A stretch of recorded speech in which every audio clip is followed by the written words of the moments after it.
여러분 안녕하십니까? 광주 MBC 뉴스데스크입니다. 설을 앞두고 광주를 찾은 이재명 민주당 대표가 비례대표 선출 방식을 현행대로 유지하겠다고 밝혔습니다. 시민단체와 소수 정당들이 요구하는 걸 수용하는 모양새인데요. 양향자 의원이 탈당하면서 전략 지역구로 지정한 광주 서구 을에 대해서는 전략 공천을 시사했습니다. 주현정 기자입니다. 민주당 지도부로부터 총선 비례대표 선출 방식에 대한 최종 결정권을 넘겨받은 이재명 대표가 광주에 와서 결론을 냈습니다. 거대 정당이 비례대표를 독식하는 병립형으로 돌아가는 대신 현행 준연동형을 유지하겠다는 겁니다. 준연동제는 비록 불완전하지만 한 걸음 진척된 소중한 성취입니다. 과거로의 회귀가 아닌 준연동제 안에서 승리의 길을 찾겠습니다. 지난해 11월 선거를 멋있게 지면 무슨 소용이냐며 병립형 회귀를 시사했지만 결국은 시민단체들과 소수정당의 요구를 받아들인 겁니다. 그러면서 민주당 역시 지난 총선 때처럼 위성정당을 만들 수밖에 없다며 당원과 국민들에게 사과했습니다. 반칙이 가능하도록 불완전한 입법을 한 것에 대해서 사과드립니다.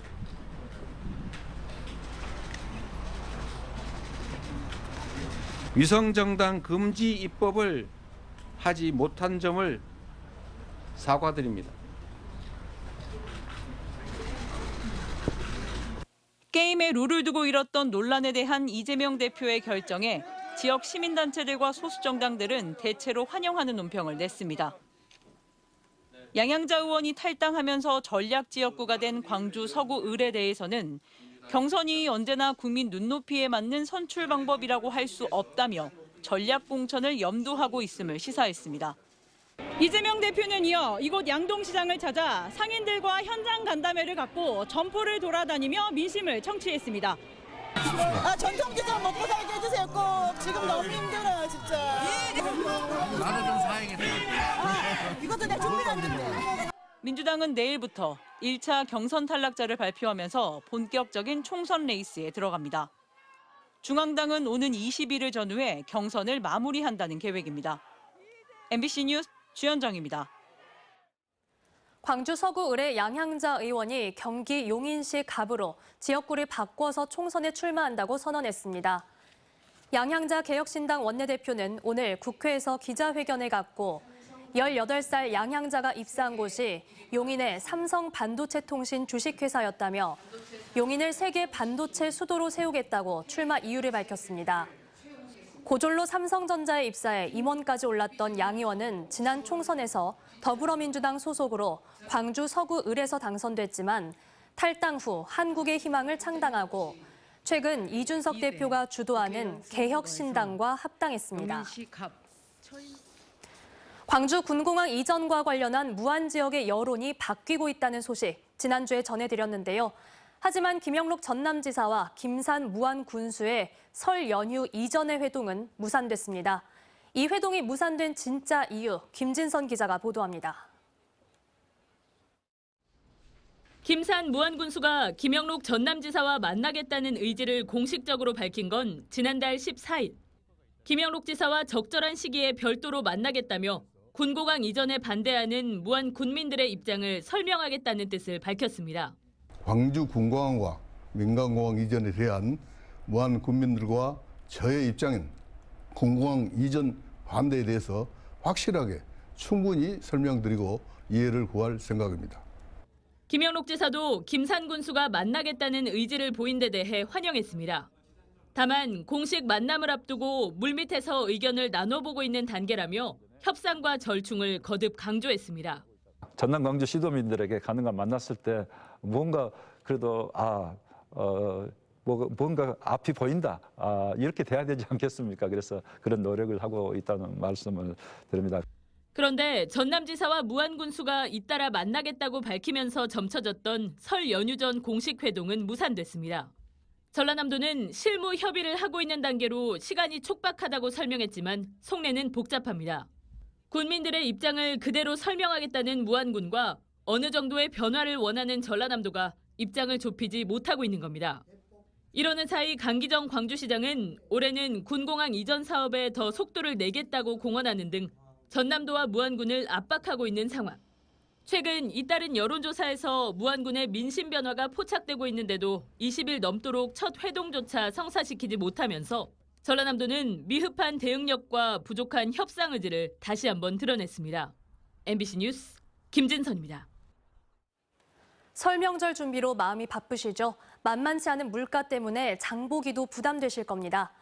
지자체들이 소비자 부담을 줄이면서도 지역 농산물 판매나 지역 상권 활성화 등을 위한 여러 방안을 내놓고 있습니다. 김초롱 기자의 보도입니다. 지역 농산물을 판매하는 나주시 산하 로컬푸드 직매장입니다. 평일 오전이지만 매장 안은 북적입니다.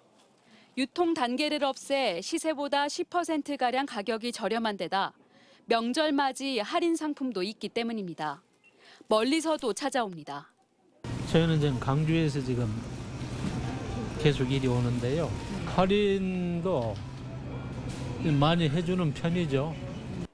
지역 상가에서 쓴 비용 일부를 지역 화폐로 돌려주는 설 명절 단기 정책도 있습니다. 식당이나 옷가게 등 나주 원도심 상가 140여 곳에서 5만 원 이상 쓰면 금액의 20%를 지역 화폐로 돌려받는 방식입니다. 시민들은 지갑을 채워 설 장보기에 돈을 더 쓸 수 있고 지역 경제 활성화도 기대할 수 있습니다. 나주 시민들도 그렇고 또 원도심 상점과 상인들도 환영을 하고 있습니다. 지금 원도심 상권이 쇠퇴해 가는 시점이 있어서 가장 지금 적절한 시기가 아닌가. 이외에 지자체 온라인 장터를 통한 명절 할인 행사도 한창입니다. 화순군의 화순팜은 25만 원까지 20% 할인 가능하고 100만 원 이상 구매 시 10% 할인이 추가됩니다. 보성군 보성몰에서는 1,100여 개 전체 품목 20% 할인과 무료 배송 등의 혜택을 제공합니다. 매년 시행하는 정책도 있지만 특히 체감 물가가 높은 요즘 이를 통해 지역민들의 부담은 조금이나마 덜어질 수 있을 것으로 보입니다. MBC 뉴스 김초롱입니다.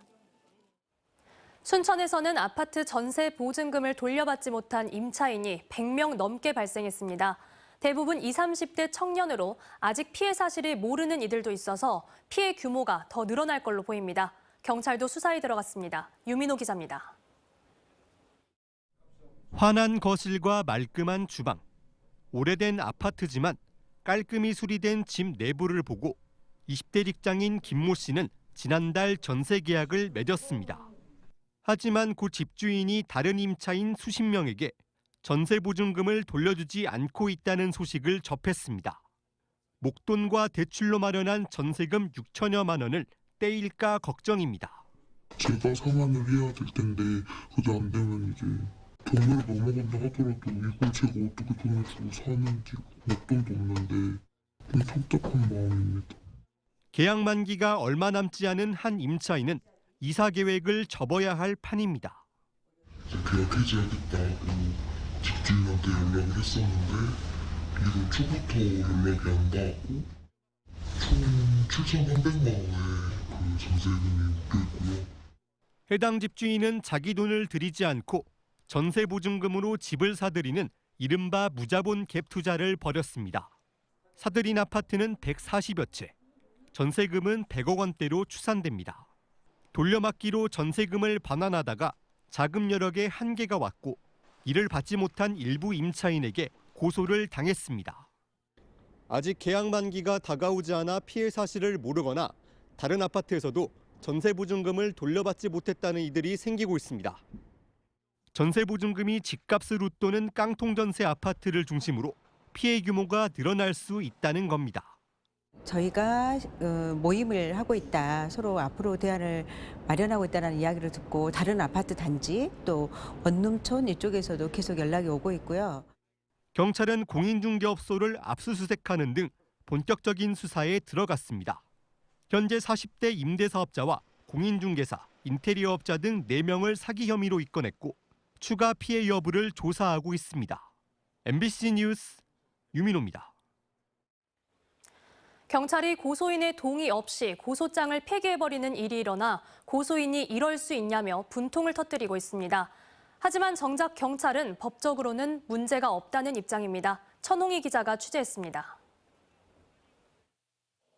지난해 8월 독일에 거주하는 송현희 씨는 우편으로 광주 서부경찰서에 고소장을 제출했습니다. 광주의 한 공공기관장을 맡고 있는 친언니가 사문서 위조 등의 범죄를 저질렀다는 내용이었습니다. 한국에서 정식 조사를 받을 수 있을 것으로 생각했던 송 씨는 지난해 11월 귀국 직후 광주 서부서를 찾아갔지만 황당한 답변을 드려야 했습니다. 자신이 접수한 사건이 반려됐고 고소장은 이미 폐기돼 없어졌다는 겁니다. 사실 의지할 곳이라고는 마지막 법이라고 생각을 해서 마지막 방법으로 고소장을 제출을 했던 거거든요. 네, 그런 상황에서 제 고소장이 폐기가 됐다는 말을 들었을 때는 정말 황당함을 넘어서 자괴감이 들더라고요. 경찰은 고소인이 해외에 있어 출석이 어렵고 연락 또한 쉽지 않았다는 이유로 고소장을 정식으로 접수하지 않고 반려한다는 입장을 송 씨에게 설명했다고 말했습니다. 그러면 고소장을 당사자에게 되돌려주거나 아니면 폐기를 하더라도 고소인의 동의를 얻어야 했지만 그러지 않고 버렸습니다. 송 씨가 광주 서부경찰서에 제출한 고소장에는 고소인과 피고소인의 개인정보 등 민감한 내용들이 담겨 있었습니다. 이에 대해 경찰은 통상적으로 고소인에게 물어보고 고소장 폐기 여부를 결정하지만 해당 사안은 고소인이 해외에 있어 연락이 어려웠다면서도 고소인에게 연락해 반려된 고소장을 어떻게 처리할지에 대해서는 물어보지 않고 폐기했다며 반려된 고소장 처리에 대한 내부 규정이 없어 법적으로 문제되지 않는다고 해명했습니다. 그럼 지금 해외에 계셔서 사건 진행 안 되니까 할 수가 없으니까 그냥 반려를 하겠습니다. 귀국하시면 저희 팀으로 사건 진행 이어서 하시면 됩니다. 이렇게 안내를 드렸어요.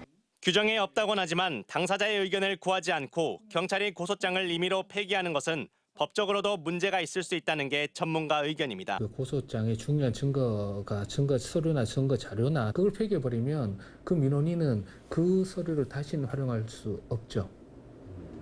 있을 수 없는 일을 하게 된 것이고 그럼에도 불구하고 문제의식을 못 느끼는 거죠.